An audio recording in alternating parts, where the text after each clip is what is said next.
آمن الرسول بما أنزل إليه من ربه والمؤمنون كل آمن بالله وملائكته وكتبه ورسله لا نفرق بين أحد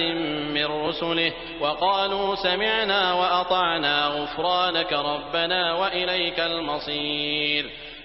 لا يكلف الله نفسا إلا وسعها لها ما كسبت وعليها ما اكتسبت ربنا لا تؤاخذنا إن نسينا أو أخطأنا ربنا ولا تحمل علينا إصرا كما حملته على الذين من قبلنا ربنا ولا تحملنا ما لا طاقة لنا به واعف عنا واغفر لنا وارحمنا أنت مولانا فانصرنا على القوم الكافرين.